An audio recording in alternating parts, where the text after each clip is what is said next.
स्वागत है। ब्रेक के बाद बात करेंगे बिलासपुर की, जहां पर कांग्रेस बीजेपी कार्यकर्ता आपस में भिड़े हैं। वोटर लिस्ट बांटने को लेकर दरअसल ये विवाद हुआ था। बीजेपी पार्षद कांग्रेस कार्यकर्ता आपस में भिड़े हैं, एक दूसरे के साथ गाली गलौज की।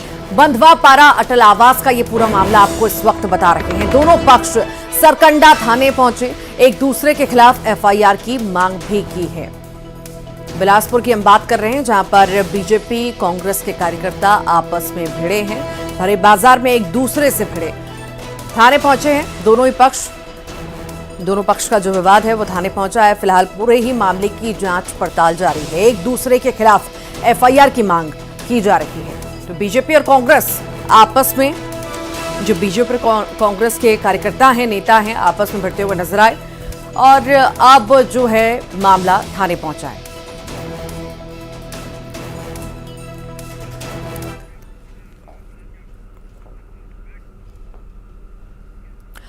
दिल्ली एक बार फिर धुंध की चादर में लिपट चुकी है। कई इलाकों का एक्यूआई लेवल जानलेवा हो चुका है, लेकिन आप सरकार की तरफ से अब तक कोई ठोस कदम नहीं उठाए गए। तो वहीं दिल्ली में दिवाली पर पटाखा पॉलिटिक्स जरूर हावी है, क्योंकि अरविंद केजरीवाल प्रदूषण के लिए यूपी और हरियाणा को जिम्मेदार ठहरा रहे हैं। तो बीजेपी दिल्ली सरकार की नाकामी गिना रही है। देखिए,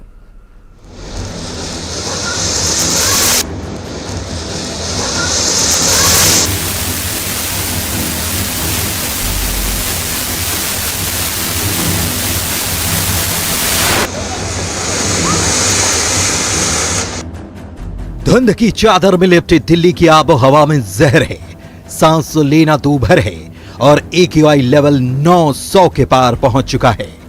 लेकिन सियासत पहर दोपहर तेज हो रही है। अपनी गलती को छिपाने के लिए प्रदूषण का ठीकरा दूसरे राज्यों पर फोड़ा जा रहा है और बमबाजी को दिल्ली में बढ़ते प्रदूषण के लिए जिम्मेदार ठहराया जा रहा है। यहां तक कि दलील दी जा रही है कि दिल्ली के कुछ इलाके को टारगेट किया गया और जानबूझकर पटाखे छोड़े गए। अब दिल्ली सरकार के इस बयान पर सियासी बमबाजी होने लगी है।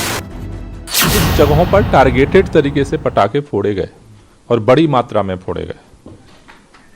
एनसीआर के अंदर भी पटाखे फोड़े गए। दिल्ली के लोगों के मन में तो ये बात थी कि हमें जो हवा अच्छी हुई है उसे खराब नहीं करना है, लेकिन जिस तरह से भारतीय जनता पार्टी एक जिम्मेदार पार्टी होने के बावजूद उनके जिस तरह से नेता लोगों को उकसा रहे थे, और उसका परिणाम आज दिल्ली को झेलना पड़ रहा है। अगर पॉल्यूशन पटाखों से होता तो दुनिया में सबसे ज्यादा पॉल्यूशन इस वक्त गजा में होना चाहिए था, जहां लगभग 2000 टन बम फट चुके हैं। वहां पॉल्यूशन क्यों नहीं है? वहां पे एक्यूआई है 40। यूक्रेन में पॉल्यूशन क्यों नहीं है? सीरिया में पॉल्यूशन क्यों नहीं है? अफगानिस्तान पाकिस्तान के बॉर्डर पे पॉल्यूशन क्यों नहीं है? क्योंकि आप पॉल्यूशन से नहीं लड़ना चाहते, आप बच्चों के पटाखों से लड़ना चाहते हैं। आप प्रदूषण ठीक नहीं करना चाहते, आप केवल दिवाली पर बैन लगाना चाहते हैं। इसीलिए जनता इस प्रकार के बैन को मान नहीं रही।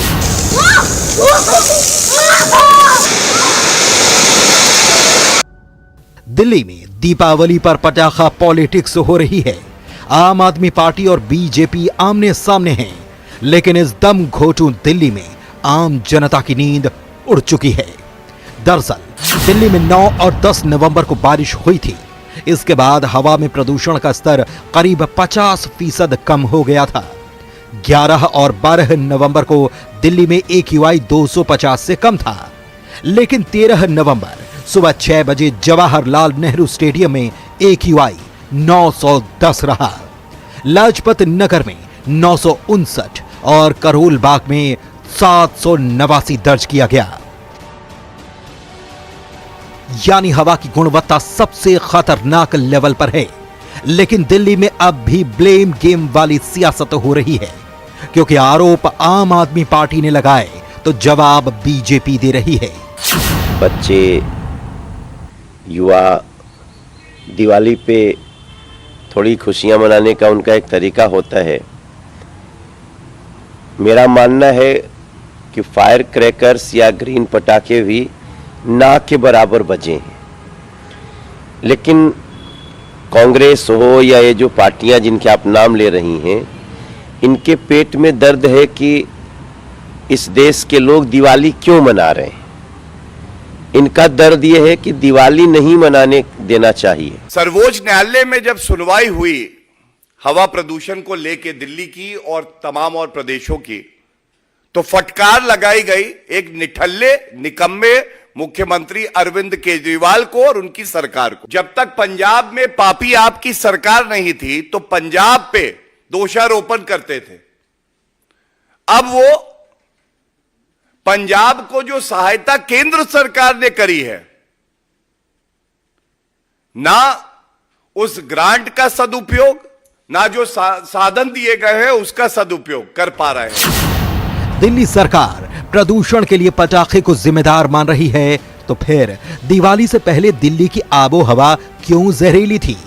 अगर 9 और 10 नवंबर को हुई बारिश से पहले दिल्ली की तस्वीर देखें तो इस सवाल के जवाब खुद मिल जाएंगे, जैसा कि बीजेपी के नेता केजरीवाल सरकार से पूछ रहे हैं। कुछ लोग पॉलिटिक्स कर रहे हैं, ये वो लोग कर रहे हैं जिनके दिमाग में पॉलिटिकल पोल्यूशन भरा हुआ है। अब जो सड़क का पोल्यूशन है, हवा का पोल्यूशन है, वो तो ठीक हो सकता है, लेकिन दिमाग का पॉलिटिकल पोल्यूशन ठीक नहीं हो सकता। इसीलिए आतिशबाजी पे बयानबाजी का दौर चल रहा है। इसलिए मुझे लगता है इस तरह की जो बयान बहादुरी है, इस तरह की बयानबाजी है, उससे जो है वो कोई पोल्यूशन खत्म होने वाला नहीं है। यानी इस पटाखा पॉलिटिक्स में अब बात हिंदुओं के पर्व त्योहार पर आ चुकी है, क्योंकि पराली नहीं, गाड़ियों से निकल रहे धुएं नहीं, कूड़े जलने से नहीं, फैक्ट्रियों से नहीं, बल्कि केजरीवाल सरकार के मुताबिक दिल्ली की हवा सिर्फ और सिर्फ पटाखों से प्रदूषित हुई है। Bureau report, news 18। छत्तीसगढ़ की पाटन सीट पर मुकाबला काफी दिलचस्प होने वाला है, क्योंकि इस बार सीएम भूपेश बघेल के सामने उनके ही भतीजे को बीजेपी ने मैदान में उतारा है। ये रिपोर्ट देखिए। छत्तीसगढ़ में 17 नवंबर को दूसरे चरण का चुनाव होना है। सबकी नजर छत्तीसगढ़ की सबसे हाई प्रोफाइल सीट पर टिकी हुई है। ये सीट कई मायनों में खास है, क्योंकि ये सूबे के मुखिया भूपेश बघेल की सीट है। इस सीट से भूपेश बघेल साल 1993 से लगातार चुनाव लड़ते आ रहे हैं। हालांकि इस बार बीजेपी ने भूपेश बघेल के खिलाफ उनके ही भतीजे विजय बघेल को प्रत्याशी बनाया है। आज छत्तीसगढ़ दौरे पर आए प्रधानमंत्री मोदी ने कांग्रेस पर जमकर हमला बोलते हुए पाटन सीट का भी जिक्र किया। इस बार पाटन सीट पर मुकाबला कांटे की टक्कर वाला है, क्योंकि दोनों ही नेता एक दूसरे को एक एक बार पटकने दे चुके हैं। विजय साल 2008 में भूपेश बघेल को जीत की हैट्रिक लगाने से रोक चुके हैं। दरअसल साल 2008 में हुए चुनाव में बीजेपी के उम्मीदवार के रूप में विजय बघेल ने भूपेश बघेल को शिकस्त दी। पहली बार भूपेश बघेल को हार का मुंह देखना पड़ा। फिर साल 2013 जब कांग्रेस को सहानुभूति लहर की भी उम्मीद थी। सरकार तो नहीं बनी, पर हां, हार का अंतर पटा जरूर था। भूपेश बघेल ने भी अपनी सीट पर पलटवार करते हुए विजय बघेल को मात दी। छत्तीसगढ़ की सबसे बड़ी हाई प्रोफाइल सीट पर सभी की नजर टिकी हुई है। कारण है कि यहां पर मुख्यमंत्री भूपेश बघेल मैदान में है। भाजपा ने सीधे टक्कर लेने के लिए सांसद विजय बघेल को मैदान में उतारा है। मामला तब दिलचस्प हो जाता है जब पूर्व मुख्यमंत्री अजीत जोगी के बेटे और जोगी कांग्रेस के नेता अमित जोगी यहां पर जोर आजमाइश करते नजर आ रहे हैं। देखना होगा आखिर जनता किस पर भरोसा जताती है। भूपेश बघेल का कद 2018 के चुनाव तक काफी बढ़ चुका था। वहीं साल 2018 के विधानसभा चुनाव में भूपेश बघेल एक बार फिर विधायक चुने गए और प्रदेश के मुखिया भी बने। इस बार चाचा भतीजे आमने सामने हैं। तो वहीं बीजेपी का कहना है कि कांग्रेस जनता का भरोसा खो चुकी है। पाटन में मुख्यमंत्री भूपेश बघेल अपना सीट नहीं बचा पा रहे हैं। तो वहीं कांग्रेस का कहना है कि बीजेपी और प्रधानमंत्री नरेंद्र मोदी लगातार झूठ बोलते हैं। देखिए, भूपेश बघेल जी मुख्यमंत्री बने और पाटन की जनता को बहुत उम्मीद थी कि यहाँ आवास भी मिलेगा, प्रधानमंत्री आवास, और जो कोचिया शराब बेच रहे हैं उससे भी मुक्ति मिलेगी, अपराध से। परंतु कुछ नहीं हुआ और वहां की जनता परेशान है। और जितनी रिपोर्ट्स आ रही है, आज प्रधानमंत्री नरेंद्र मोदी जी ने भी कह दिया कि भूपेश बघेल जी हार रहे हैं। तो इंटेलिजेंस का रिपोर्ट और विजय बघेल जी पिछले 2-2.5 महीने से इसका प्रयास कर रहे हैं और जनता उनके साथ जुड़ चुकी है। तो खाली वो हाई प्रोफाइल सीट ही नहीं, अपितु पूरे प्रदेश में भाजपा का झंडा लहरा रहा है और कमल खिल रहा है। विजय बघेल जी भी बहुत भारी बहुमतों से जीतेंगे। काका का मामला फेल है, भ्रष्टाचार और महादेव ऐप की भेंट चढ़ गया। प्रधानमंत्री नरेंद्र मोदी झूठ बोलने की मशीन है। यह शर्मनाक है कि देश का प्रधानमंत्री इतना ज्यादा झूठा, इतना ज्यादा षड्यंत्रकारी है। पहले ईडी के माध्यम से मुख्यमंत्री की छवि खराब करने के लिए झूठा प्रेस नोट जारी कराते हैं। जिस प्रेस नोट में जिस साइबर के बयान के आधार पे मुख्यमंत्री पर आरोप लगाए गए थे, उस साइबर ने कोर्ट में अपने बयान में कहा है कि मैंने ऐसा कोई बयान नहीं दिया, मुख्यमंत्री के ऊपर कोई आरोप नहीं लगाया। फिर भी बेशर्मी पूर्वक प्रधानमंत्री उसी ड्राइवर के बयान को आम सभा में कोट करके भाषण दे रहे हैं। नरेंद्र मोदी में तनिक भी गैरत बची है, तनिक भी नैतिकता बची है, तो उन्हें मुख्यमंत्री भूपेश बघेल से माफी मांगनी चाहिए। छत्तीसगढ़ की जनता से झूठ बोलने के लिए माफी मांगनी चाहिए।